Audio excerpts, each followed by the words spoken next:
I can't believe it's almost the end of March, and that means Easter is right around the corner.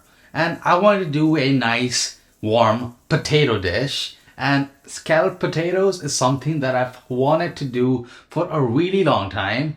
But then I learned about a cheesy version of scalloped potatoes. Well, it's not technically scalloped potatoes. This other dish is called potatoes au gratin.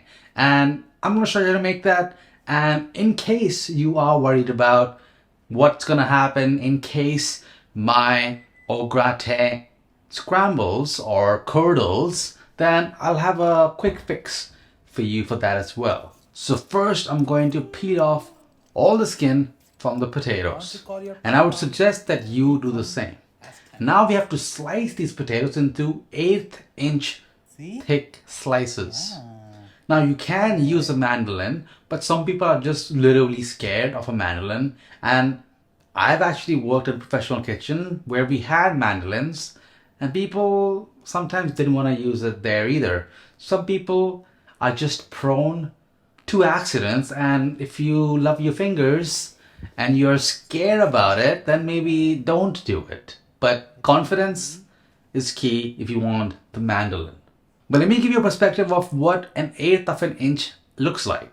And here's just a regular steel ruler. And yeah, that's how thin it is.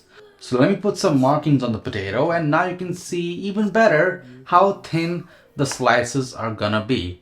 And once you slice a couple, and once you have a bit of patience, a bit of confidence, you will get perfect slices every time. You do have to be a bit thoughtful about slicing it, but I'm sure you got this. Just set that aside for now, and now we're gonna make a quick bechamel sauce with a twist. So we'll start with the butter as usual, but before we add the flour to make a roux, I'm gonna add some finely sliced shallots. And while you can technically bake the au gratin with the raw shallots and it's gonna cook in the bechamel sauce, something inside me just hates the fact that I'm cooking or steaming onions. Onions are so much nicer when it's sauteed, especially in butter. So saute it, let it get a bit sweet, and then add the flour. And now you can whisk it up, make a roux, let it turn nutty, but it'll also be shalloty and a bit sweet now.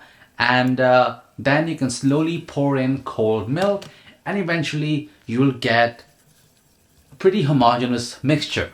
Now, as soon as this mixture comes to a simmer, the sauce will thicken. That's what always happens with the bechamel. So before that happens, I'm gonna add a fresh grating of nutmeg, garlic, then a tiny bit of ground sage, along with a sprig of thyme, just one little stem, some salt and pepper, and things like the garlic and the thyme that literally is whole inside that bechamel is just to scent the sauce. We're gonna take it out later on, and you'll see as I mix it, the sauce eventually comes to a light simmer. The sauce has thickened, and you want to look for the sauce to coat the back of a spoon, and when you kind of streak on it, the sauce should not drip and cover that little gap that you just created.